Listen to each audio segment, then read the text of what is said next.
Zelené budovy, tie nové, majú byť také, ktoré sú ohľaduplné k životnému prostrediu, znamená to nízka spotreba energií, dobré nakladanie s odpadmi, dobré správovanie vodného hospodárstva. Cílem je pomoci rozvoji energeticky úsporného staviteľství v České republice. Keď pred 20 rokmi o tom nikto ešte nechcel počuť, pretože sme radšej mali v našich bytoch trenírkovú klímu. Ak si spomenieme, vtedy stálo teplo 21 korún za gigajoule, teraz to stojí 40 krát toľko. Vítam vás pri decembrovom vydaní relácie Energetika. Hoci nám už pani zima klopká na dvere, my sa dnes pozrieme na tzv. Zelené budovy. Ide o stavby, ktoré sú veľmi energeticky inteligentné a úsporné. A neverili by ste, niektoré dokážu aj zužitkovať teplo z ľudí, ktorí sa v nich pohybujú. Európska únia zadefinovala 5 oblastí, do ktorých chce dať peniaze. Jednou z nich sú aj zelené projekty. S cieľom, aby sa v čo najväčšej miere rekonštruovali paneláky a iné nehnuteľnosti, aby boli zelenšie. Európska smernica o energetickej efektívnosti hovorí jasne. Do roku 2020 znížiť spotrebu energie o 20%. Na konferencii Slovenskej rady pre zelené budovy sa pozornosť sústredila na finančné nástroje podporujúce udržateľnú výstavbu na Slovensku, teda výstavbu budov, kde sa ľudia budú cítiť príjemne a ktoré sú zároveň citlivé na životné prostredie. V tomto kontexte nás ale zaujímalo, či a do akej miery súvisia tzv. Zelené budovy aj so zvyšovaním energetickej efektívnosti každodenného bývania, alebo sa prívlastok zelená spája len s veľkými polifunkčnými stavbami. Ja si myslím, že je to niečo, čo spolu v podstate nerozdeliteľne súvisí.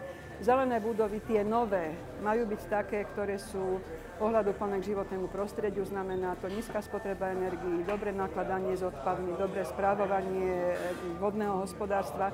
Pri obnove je našim cieľom znižiť energetickú spotrebu, zvýšiť energetickú hospodárnosť a tým sa vlastne aj tie existujúce budovy môžu trošku približovať ideálu zelených budov.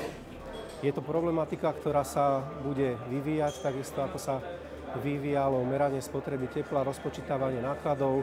Keď pred 20 rokmi o tom nikto ešte nechcel počuť, pretože sme radšej mali v našich bytoch trenírkovú klímu. Ak si spomenieme, vtedy stálo teplo 21 korún za gigajoule, teraz to stojí 40 krát toľko. A to sú v moderných budovách s veľkým množstvom presklených stien a dverí obrovské náklady, preto rastie dôraz na úspory. Štandardom sú už trojnásobné sklá, trojsklá, ale chcem upozorniť na hrúbku toho presklenia, aby bola čím väčšia, aby jednotlivé sklá boli oddelené čo najväčšou hrúbkou, či už vzduchu, alebo rôznych plynov. Čiže tá hrúbka toho presklenia 60, 70, aj 80 mm je veľmi vhodná. Základom úspechu je poctivá stavbárska robota a s tým neoddeliteľne súvisí aj otázka certifikácie takýchto budov. Keďže my sme zodpovední za bývanie a sme zodpovední najmä za bývanie, kam idú verejné prostriedky, tak naša vedomosť sa týka skôr tých menších objektov, ktoré sú bytovky, nájomných bytov, ktoré stavajú obce, mestá zo štátneho financovania. A tam môžem povedať, že sme práve veľmi príjemne dlhodobo prekvapovaní tým, že za pomerne obmedzené prostriedky sa dá dosiahnuť pomerne vysoká stavebná kvalita. Menšie stavby teda vyznievajú v celku dobre. Ale predsa, priamo spoza tamtých okien znie varovný hlas. Týka sa certifikácie takýchto veľkých polifunkčných objektov, a to aj vrátane zelených budov. Má certifikácia takýchto veľkých objektov svoje špecifiká? Áno, má. Veľké budovy majú svoje špecifika. Svetom letí trend, že verejné budovy, hlavne verejné budovy, musia spĺňať vysoké štandardy udržateľnosti. A tie sa stávajú vzorom pre ostatný sektor, najmä verejný. Klasická energetická certifikácia je potom len súčasťou množstva opatrení a požiadaviek na takýto objekt, ktoré môžeme zahrnúť do takých troch pilierov. Jedná sa o ekonomický, ekologický a sociálny aspekt. Týka sa to aj tzv. Zelených budov?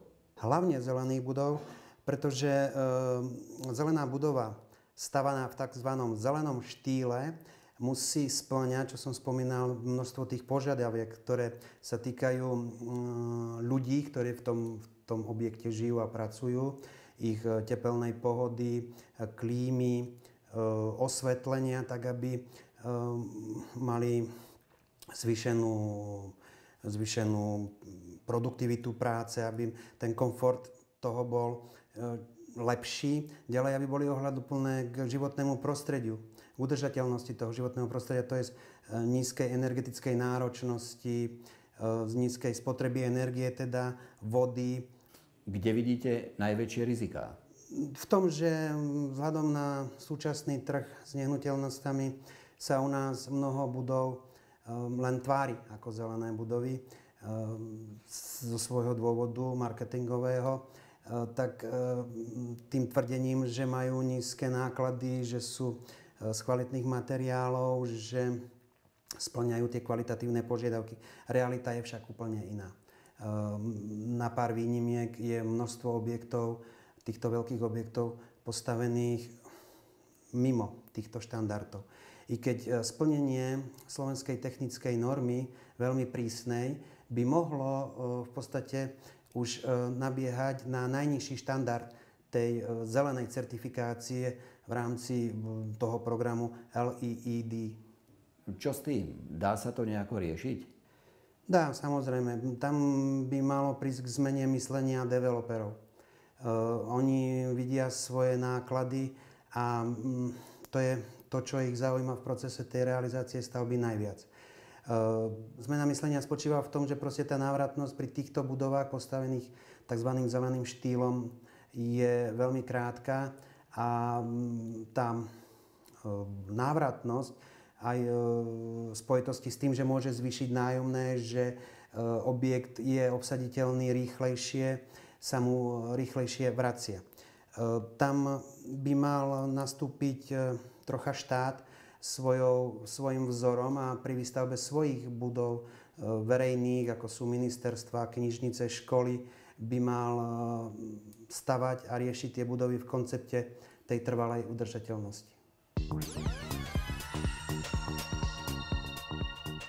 Porovnajme naše skúsenosti s okolitými krajinami a vydajme sa symbolicky po vlnách Dunaja a Moravy k našim najbližším susedom. Prvé zelené budovy u nás vyrastajú v Bratislave a Košiciach. Z Rakúska čerpá skúsenosti Trnavský samosprávny kraj. Pod odborným dohľadom energetického klastra sa obrazne povedané snaží premaľovať strednú školu v Senici na zelenú budovu. V Čechách vznikla iniciatíva Šanca pre budovy, cieľom ktorej je pomáhať rozvíjať energeticky úsporné staviteľstvo. Ty zdroje, které my teď zvažujeme, že využijeme do tohoto programu, jsou zejména dva. První jsou výnosy z emisních povolenek v rámci evropského obchodování s emisními kvótami. Dále zvažujeme, že využijeme evropské strukturální fondy v programovacím období po roce 2014. My říkáme, že celková absorpční kapacita takového programu mezi lety 2013 a 2020 by měla být kolem 100 miliard českých korun, to znamená 4 miliardy euro pro Českou republiku. Slovenský parlament prednedávnom prijal novelu zákona o štátnom fonde rozvoja bývania. Táto novela umožňuje, aby sa po prvýkrát prostriedky štrukturálnych fondov dali formou výhodného úveru cez štátny fond rozvoja bývania použiť aj na zateplovanie bytových domov. Prijímateľmi, tak ako pri všetkých doterajších programoch zameraných na túto tému, sú správcovia bytových budov alebo spoločenstva vlastníkov. My dúfame, že tie prostriedky, ktoré sú vo výške 11,5 milióna eur, by sa mohli čerpať v priebehu budúceho roku. Samozrejme, pre čerpanie týchto prostriedkov platia prísne kritériá. Tie prostriedky budú určené na výhodné úvery na zateplovanie bytových domov. To znamená, že budem potrebné pripraviť projekt, pripraviť certifikát, pripraviť výpočtovú spotrebu pred a po zateplení a takisto záujemcovia musia súhlasiť s tým, že budú poskytovať informáciu o reálnej spotrebe 2 roky pred realizáciou projektu a 2 roky následne po realizácii projektu. Ten úver bude do výšky 80% nákladov, to znamená, že ten zvyšok bude treba financovať z vlastných zdrojov. Slovenská inovačná a energetická agentúra už v praxi uplatnila pilotný projekt Energetická efektívnosť vo verejných budovách na stavbách v Nitrianskom a Trnavskom kraji, teda na budovách, ktoré boli vo vlastníctve obcí a miest. V rámci tohto pilotného projektu bolo zrekonštruovaných, v súčasnosti je zrekonštruovaných 40 objektov s tým, že na ďalších 7 sa momentálne pracuje a chceli by sme, vzhľadom na to, že ostali finančné prostriedky, zabezpečiť ešte obnovu ďalších 10 budov práve v tomto kraji Nitrianskom a Trnavskom. Tieto prostriedky, ktoré boli poskytnuté Európskou bankou pre obnovu a rozvoj, sú z fondu na odstavky elektrárne Jaslovských v Bohuniciach a Slovenská inovačná energetická agentúra implementuje tento projekt na základe grantovej dohody s Ministerstvom hospodárstva a Európskou bankou pre obnovu a rozvoj. Aj súčasná vláda pri podpore bývania a zvyšovania jeho energetickej hospodárnosti podporila aj stavebné sporiteľne, keď ponechala v hre štátnu prémiu. Môžu teda aj spoločenstvá vlastníkov bytov, ak sú stavební sporitelia, profitovať z európskych fondov?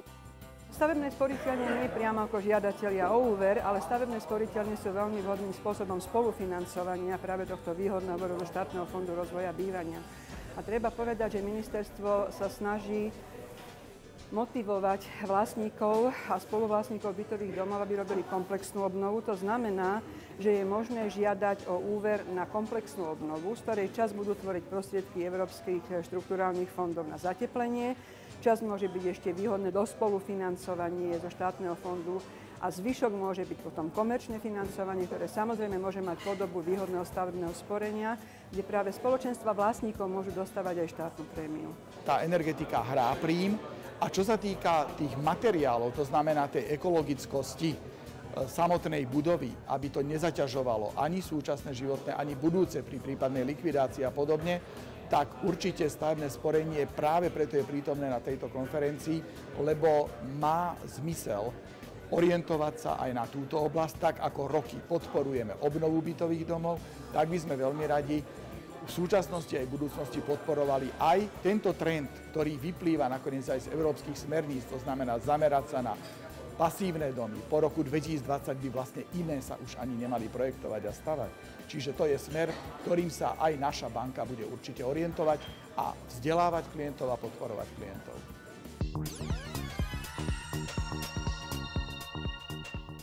Úplne na záver je tu naša tradičná dobrá rada. S ňou sa s vami lúčime a tešíme sa na stretnutie aj v roku 2013. Prežite ešte krásne Vianoce a dovidenia. Už pri kúpe jednoduchej počítačovej hry dostanete návod na obsluhu. Otázka znie, dočká sa niekedy investor podobného návodu pri preberaní zelenej budovy či hociakej inej nehnuteľnosti, ktorá je o trochu drahšia ako napríklad plyšový medvedík? Aby budovy neboli len tým, čo sú v súčasnosti, že vám veľkú investíciu, ktorá v prípade rodinného domu znamená pre väčšinu ľudí u nás celoživotné úspory, vám niekto odovzdal a bez návodu na obsluhu. V súčasnosti je to tak, že keď si kúpite akýkoľvek maličký prístroj v obchodoch, tak musíte dostať návod na obsluhu. Dokonca v zrozumiteľnom jazyku, ale pre budovy to nikto nedá.